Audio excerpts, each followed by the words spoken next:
and welcome to my presentation. It's 1:02 p.m. Eastern Time. My name is Phil McBride. I am the Director for Ontario South for the Radio Amateurs of Canada. And in this case, I am the I was on the Charlie Yankee 9 Charlie DXPeditions in 2016 and in 2019. So I'm going to be talking today about my experiences on that trip, how it happened, et cetera, et cetera, et cetera. And when I'm done, I'll be happy to take questions. I'm just bringing up chat window so I can see things. There we go. Can I just get confirmation that someone can see my PowerPoint presentation on the screen? Just anyone just say yes in the chat. Thank you, Tom. Perfect. Thank you, Margaret. Okay. A lot of hams have things on their bucket list, things they want to do. And I've been a ham since I was 14 years old. I'm 40 now, so I've been licensed for 26 years. And my wife became a ham before we got married, thinking, I'm pretty sure she did that to see what she was getting herself into. And we were having a discussion one day in 2014, things I wanted to do. I wanted to go on a DXPedition. DXPeditions, for those of you who may be new to amateur radio and don't know yet, are trips to places where people either don't live at all or don't operate much from, to give people the opportunity to say that they contacted this particular entity. There are about between 320 and 330 entities, according to the DX Century Club. And the more of them you work and confirm, you get awards from the DXCC and the ARRL. For example, the most coveted one is North Korea. The one that is the easiest to get is the United States.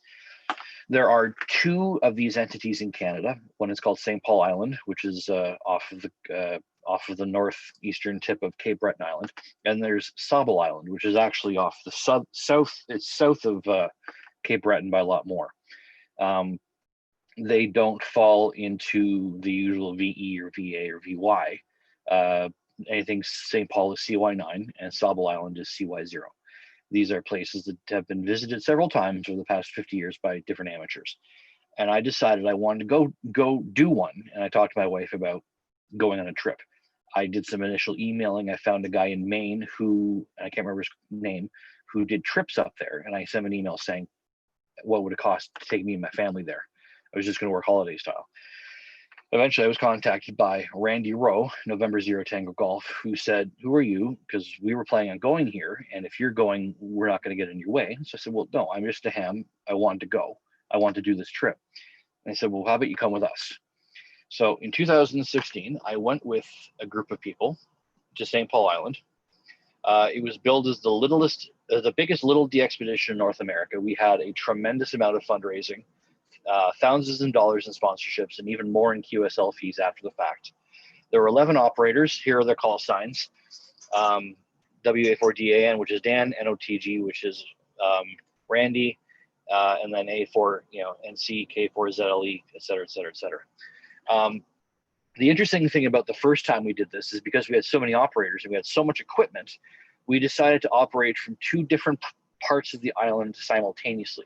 They're separated by about 3 kilometers, but in between in those 3 kilometers, there are 80 to 100 meter rises, little mountains on the island, which allowed us to work same band, same mode. We were accused of being pirates more than once. And because, able to operate same band, same mode. The first time we operated for 10 days, 24/7, and our final QSO tally was 64,435. I was on the Northeast team, and we had the most QSOs, and all we had were 4-wire antennas. The guys in Atlantic Cove, which you'll see pictures of near the end of this, because I just took pictures after the fact, were running boutique antennas. They were running a bazooka. They were running a 20-meter monobander. They were running a 10-meter monobander, et cetera, et cetera. We ran on 4-wire antennas, and I'll show you what some of them look like. So here's me arriving in Dingwall, Nova Scotia, which this is a resort in Dingwall that was the closest shot to the island. And there's my pickup truck. That is half of the gasoline that I brought with me. I stopped at a gas station in, and I'm forgetting the name of the town. It's just south of Dingwall. It's the the last Irving gas station before you get to the northern tip of Cape Breton.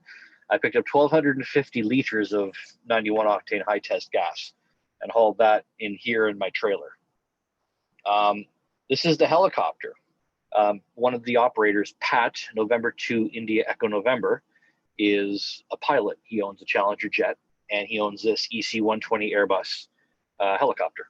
And I will play for you the footage of how this thing worked. It's Ben Affleck thing here too. I think he has a place here. Am I impressed? No. Oh, wait, do you want to get a room tonight when you come back? Before we have it, you know what time we're getting in on 29?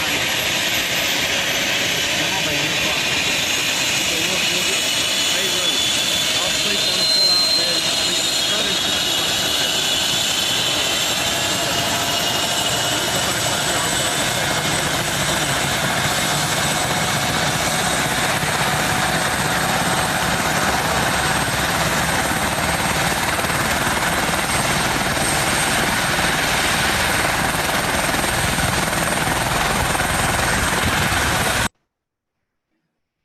So we took two modes of transportation to the island. So this was the helicopter that took us to the northeast point. It's funny, I don't have actually pictures of the actual island on this one. The northeast point is actually physically separate from the rest of the island. It's about a 600 by 700 foot chunk of rock, separated from the main island by an inlet where there was obviously thousands of years ago a split where it broke apart. St. Paul Island is actually a convergence of three tectonic plates. I actually have this is a piece of the tectonic rock that came off that I brought off the island in 2019. Got one from 2016 behind me.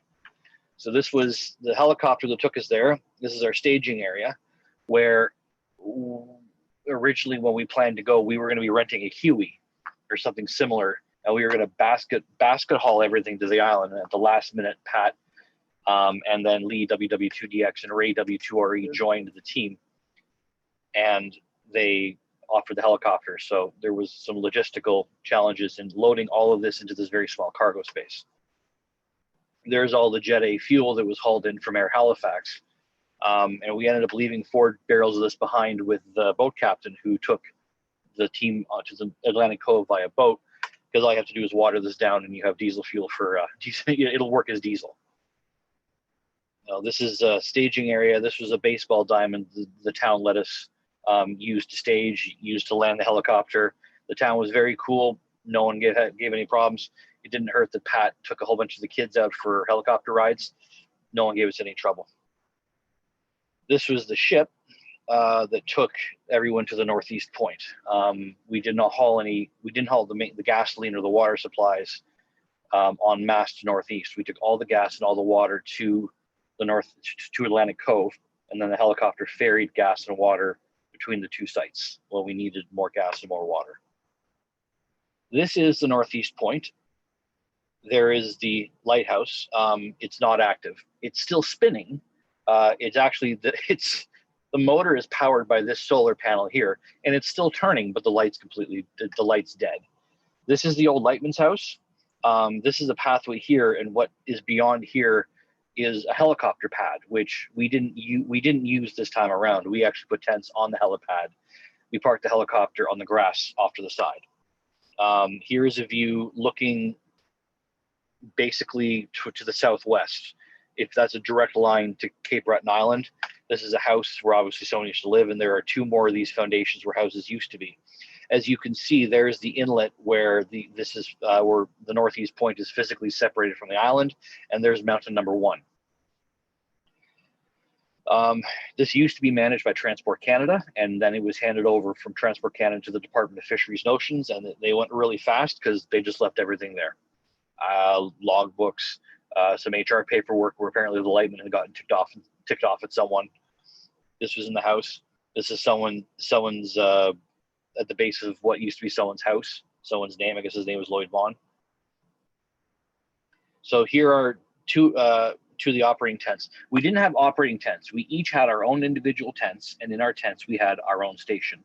We were running Elecraft K3Ss, KPA 500 amplifiers, and the adjoining ATU. I think it's the ATU 500. All of us had our own radio, our own power supply, our own amp, and all of us were using our own Honda EU 2000 generator. I purchased all those in Ontario, and I hauled them up. I drove to Trans-Canada over a 2-day period to get there. So we had a lot of equipment in that. So we had four full operators here and 6 full operators over at Atlantic Cove. Here's one of the antennas. This was the hex beam. This was the only directional antenna we had. Another picture of Lightman's house. There's the windsock for the helicopter to let Pat know which way the wind was going. If you look here at the top of the lighthouse, you'll see this wire here is one of the off-center fed dipoles. We had 2, one running from here down, and then another one running about 40 feet below from the helicopter pad down that first hill you saw.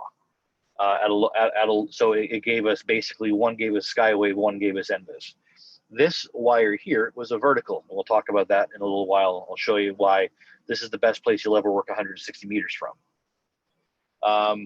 This is one of the mornings. We woke up to cloud cover. The cloud was actually down to about here when I woke up. It was really low. This is Pat and 2IN. He was the pilot. There's his tent. My tent's just behind, and the 2 tents in the helipad. There's one of the generators. Someone's coffee mug. Actually, that was probably one of my coffee mugs. They all brought Mountain House rations. My wife dehydrated all my food. All I had to do was add water, and that was actually a steak, rice, and pepper and broccoli stew. I ate like a king. Can't do anything without coffee, and yes, I'm a Leafs fan. Deal with it. Pat brought a shower. He had no idea how to set it up, but he brought a shower, and I set it up. It's a pressure shower. Put water in it, heat it up, put a hydraulic cap on it, pump it for air pressure, and you have a shower. So we weren't exactly roughing it. So there's one picture of my station. We also got individual laptops for each of the stations, and we were running CW, sideband, and RTTY. We weren't running anything else. This was before FT8 was really a thing. And we had bandpass filters to make sure that we didn't have any issues.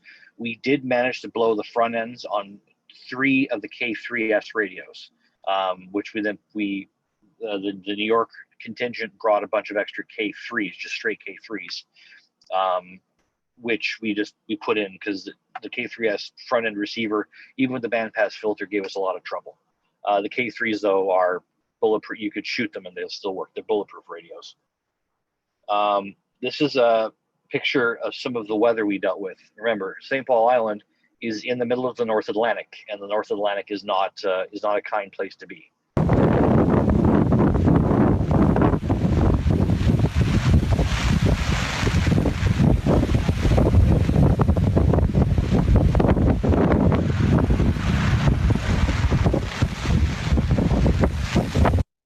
That was one of the smaller wind events.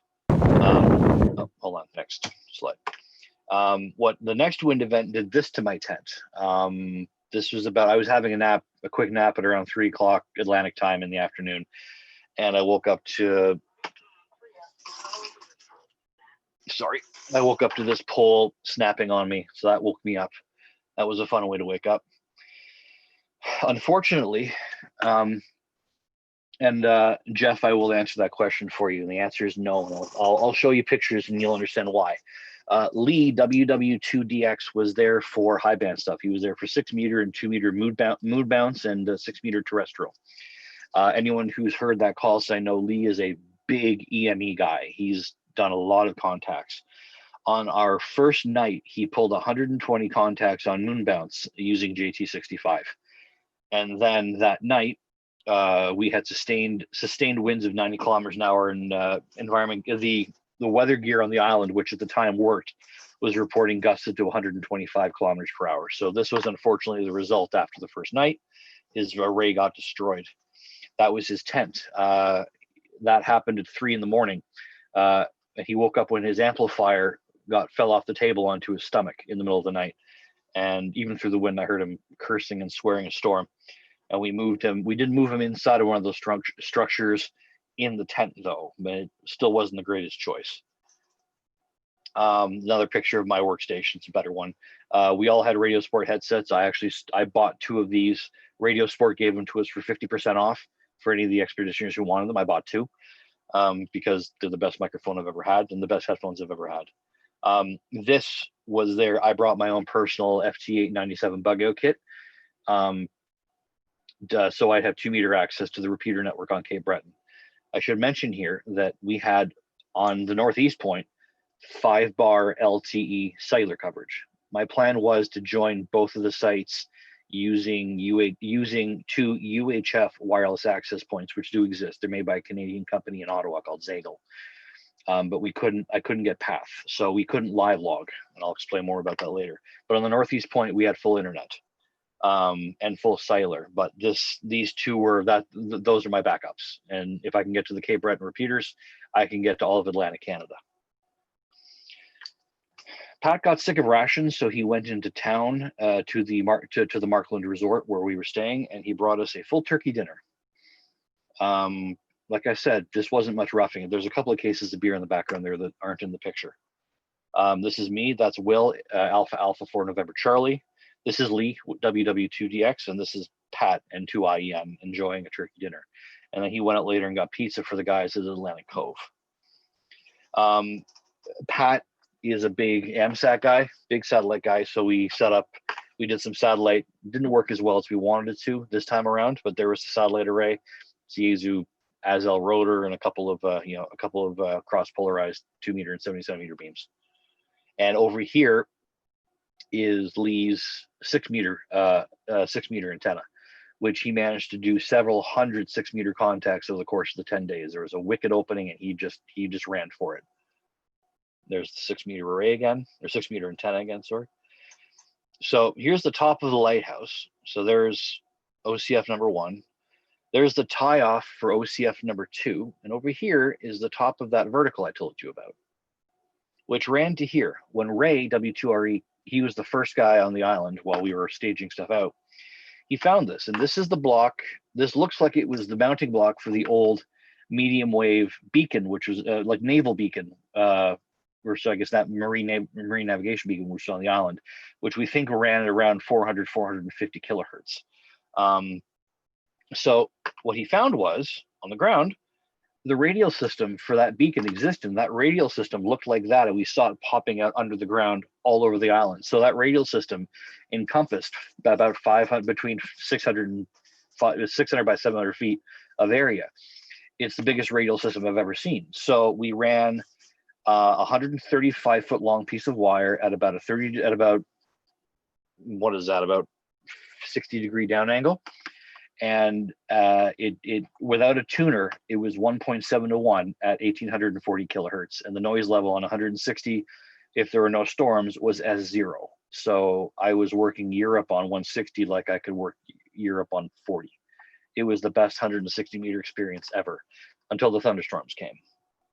There's another picture of the radials, and they went all over the place.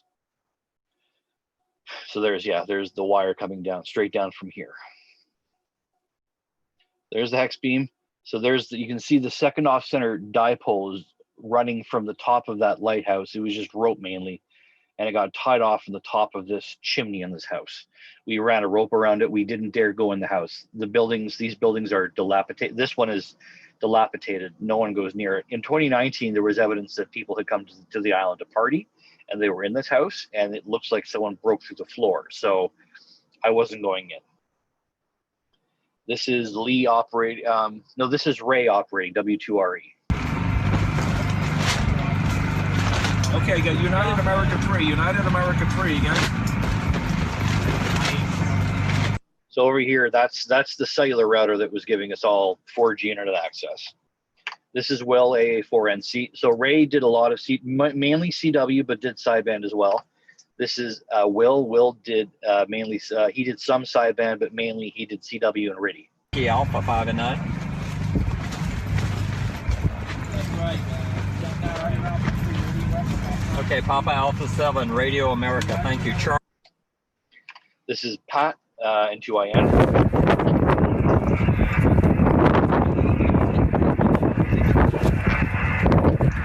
And that's him trying to work satellite. So this is a picture down the hill looking up. There's a weather station here. It no longer works. In 2019, when we went, the local fishermen said, "Hey, while you're there, can you please tell us why the weather station doesn't work?" Because they call DFO and they call Environment Canada, and neither one are willing to take responsibility for it. But they really relied on it for weather conditions out on the water. And this is a panoramic view I took of the island, just standing there.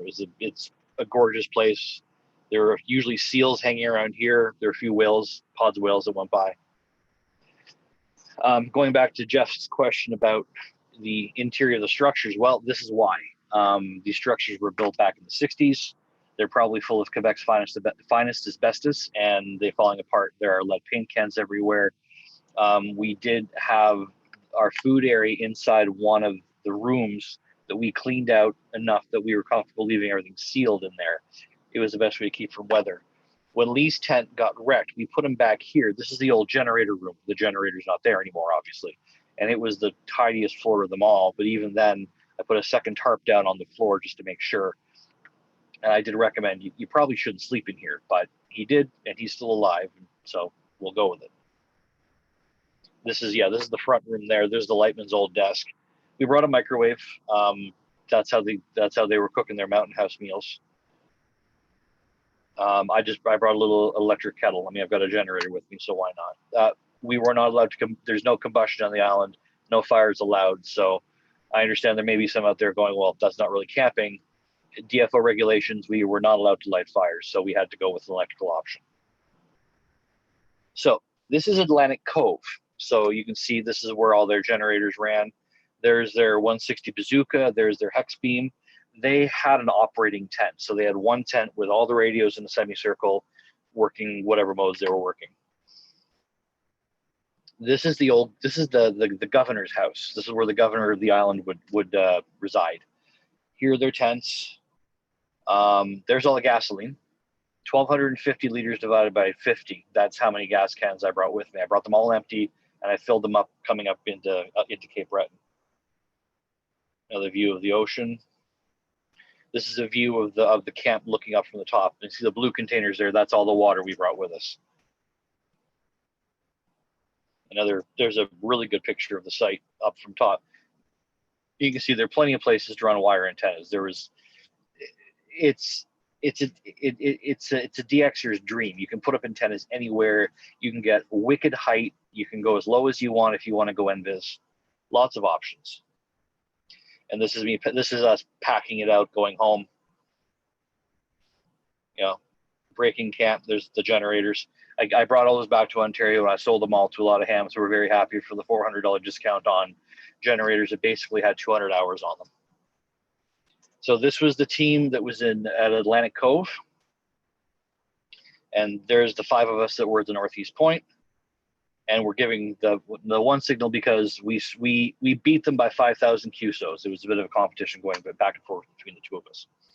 And there's my APRS track going to, and I guess it'd be the same track coming back from St. Paul. So I blogged every day that I was there, and the day before and the day after. Actually, my blog got a lot of press. So if anyone is curious about my thoughts at the time, you can go to my website, va3qr.ca, look up the tag CY9C, and it'll show you what's there. Now, before I take questions, that was just 2016. I'm going to stop sharing that one. We went again in 2019, this past year. It was a much smaller trip. There were only 8 of us. My son was one of them. He came. He joined us on this trip. And give me 1 second, please. And we had 4 operating stations. We did work plus an AMSAT station, separate AMSAT station. You've already seen pictures. We were at the Northeast Point again. Pat N2IEN came with us. It it was mainly the same guys with a couple of additions. Addition of Dan W. I can't remember what it's called. It'll be in the video, and my son. So I'm going to play a video that was professionally made by Pat, who actually formerly owned a television station in New York and had this professionally made. So if you give me a moment, I'll share it. And then after I share this, I'll be happy to take any questions anyone may have. Just give me one moment. Share screen 2. And if anyone here, when I start the video, can just confirm that you can hear the audio and that it's okay. This actually is what I would consider the quintessential DXPedition location. The CY9C base is on the site of an abandoned lighthouse on St. Paul Island. The island is about 3 miles long and 15 miles off the north tip of Cape Breton, Nova Scotia. It has a little history. We don't know. We think there's maybe over 350 wrecks. 150 years of the French. After that, the British, and then now the St. Lawrence Seaway. So everything in the Great Lakes has to come by here. It's actually the kind of location that we look for. It's uninhabited. It's isolated. Family of seals. Italy Zulu 5, Canada Mike Lima 5-9. Our goal here is to make as many contacts around the world with ham radio operators, and that includes hams in Japan, New Zealand, Australia. We're effectively about 120, 125 feet above the water here, and the antenna is just so effective. JAs are just starting to come through here on 17. Maybe we'll get that opening, the 9-10 o'clock opening that we had in 2016. I hope so. Everyone else stop. Is Italy Kilo 2, is that Hotel Kilo Nancy? Hotel Kilo Nancy? Okay, Roger, Kilo Nancy. What's the beauty of EFT8? It gets through where other things can't. We're hitting rates of about 130 an hour. That's 130 contacts now. An hour, yeah.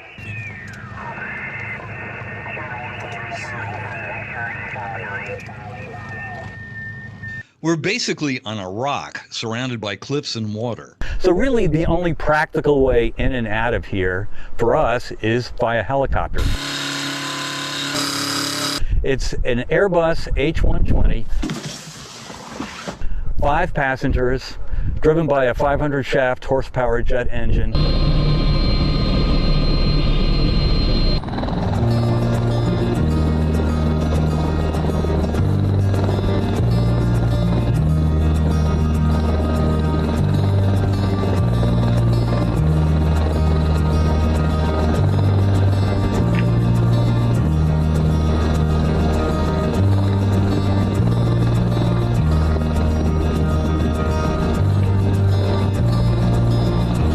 Flying is really amazing, and I love the changing colors of the water. I love the exotic terrain.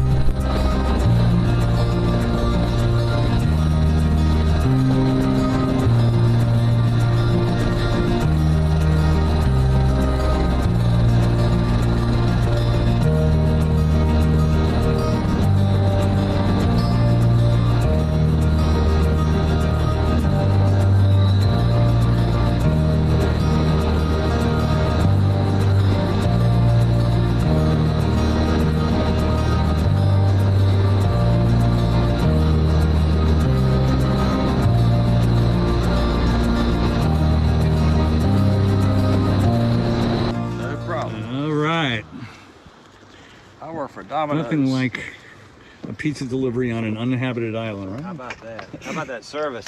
Wow.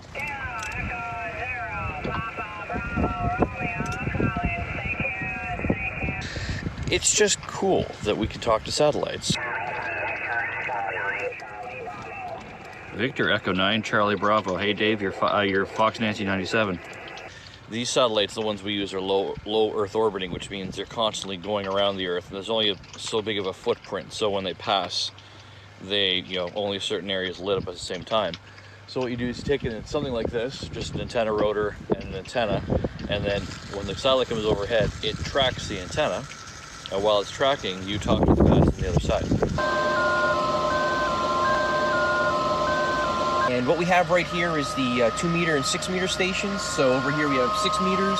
We're running FT8 right now terrestrially, just working EA8 to 100 watts.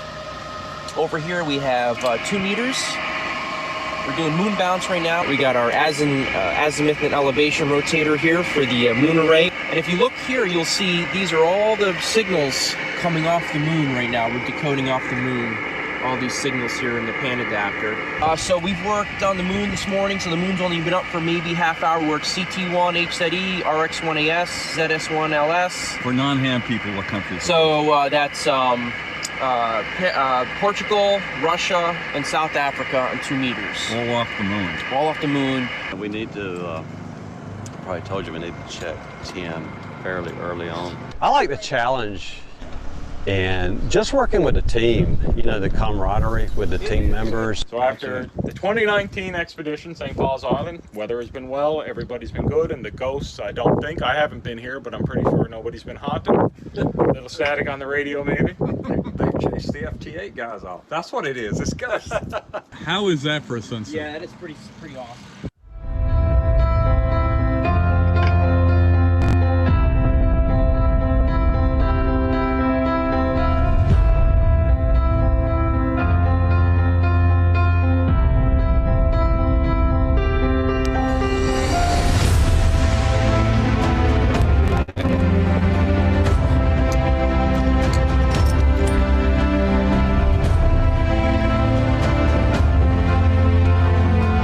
Fantastic. It was just an unbelievable experience. Great weather, reasonable propagation, and most importantly, just a fantastic team. It's a pleasure. Thanks so much. Thanks again, man. No worries. Enjoyed it. That was fun. You're the best. Awesome.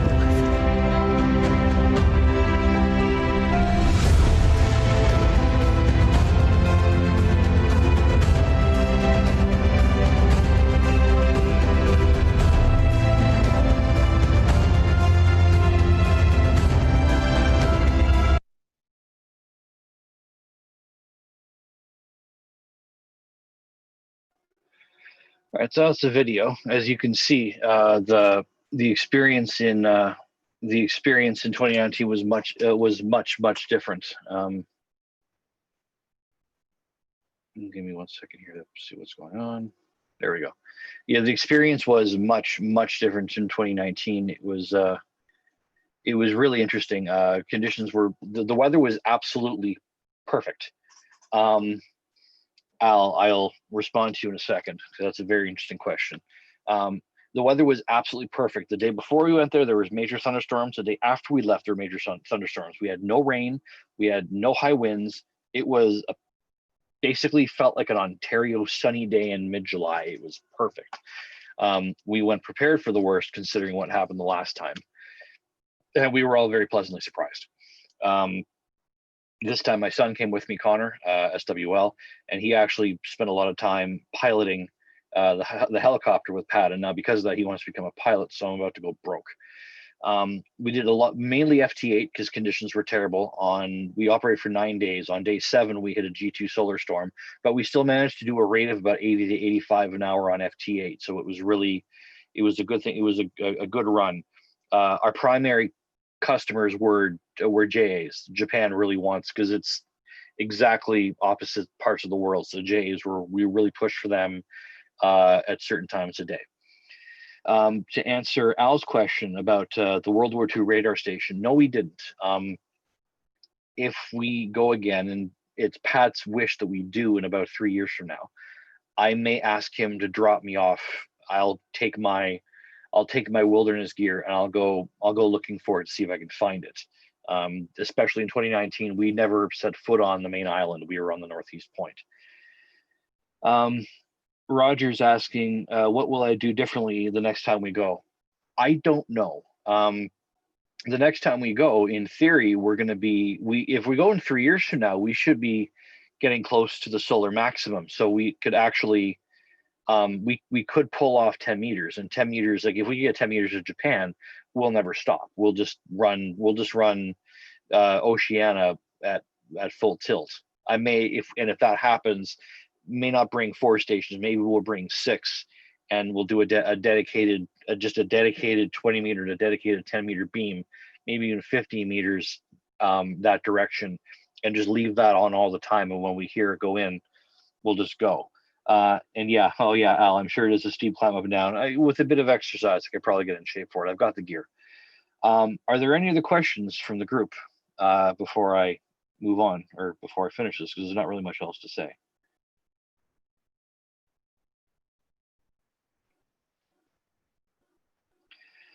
Igor V3ZF is asking, is it possible to operate from the lighthouse? No. Technically speaking, the license says we're not allowed to. Well, actually, previous licensees have been told they can't go into buildings. That condition did not exist in our license. We were able to go in, do whatever we want. There wasn't a limitation, which is why we went into the lightman's house in both years. When we went back in 2019, we got there, and the lighthouse had, where there were windows on the sides, they weren't just boarded up. They had metal panels on them. One of the metal panels had been pulled off. It had been breached, and there was survival gear that was inside. It had all been scattered. There was an emergency marine radio and a battery pack. It had all been destroyed. But we were able to climb to the top of the lighthouse, and I wouldn't recommend it because the stairs are rusting through. Even when Ray went up, Lee went up there, we ran a safety rope, so we were actually putting most of our weight on the rope, and we left it behind. But I would definitely not operate from inside the lighthouse. However, if you contacted the Northeast Point in 2016 or in 2019, it does count for IOTA. It's an island on the air. It also counts as a lighthouse because there are 2 lighthouses on the island. This was the northern one. Frank is asking the power level used for EME. I'm pretty sure Lee was putting through 1,000 watts. He was running full power on EME, he had his own generator. It was a 220 volt. Wasn't a Honda, it was something else, but it drank gas, and he ran through gas pretty quickly. The average cost per person for the DXPedition, it actually turns out there was almost zero cost the first time around because of the sponsorships. And when we got off the island, there was already $17,000 in QSL fees waiting for us in the PayPal account. So it actually ended up being mainly a wash for us in 2016. 2019, for me, it ended up being about between $3,000 and $4,000. But it's not a fair way. It's not really a fair. It's not fair to put it that way, because I had all the equipment from the first time. I brought the generators to 2019. About the one I bought, 2 of my buddies bought 2 of the other ones, so I brought them with me. ICOM supplied us IC7300s and Radio Sport gave us headsets. We got some sponsorships, but most of us brought our own gear. And with Pat subsidizing the cost of the helicopter, Pat didn't charge us for gas. He didn't charge us for gas, didn't charge us for the helicopter. He flew it up here. It takes 3 hops to get here from Long Island, where he lives. So otherwise we would have been between, I'd say, at least $10,000 to $15,000 or more just in transport costs. And Pat just does this because Pat's a man of he's a man of some resources, and this is his 2 passions are amateur radio and flying. So this is the way he can do both at once. So it was a pretty cool place to be in both times. I've only got about 8 minutes or so. So are there any more questions before we all go back to the main room? Well, everyone, thank you very much for joining and for watching. Anyone who may have any questions, any more questions about St. Paul Island and the experiences in both 2016 or 19, go to my website. It's va3qr.ca. Search for the tag CY9C, and you'll see all my entries for both the 2016 and 2019 years. Thank you very much. And also for those who are here, thank you for your support of the Radio Amateurs of Canada. Have a great day.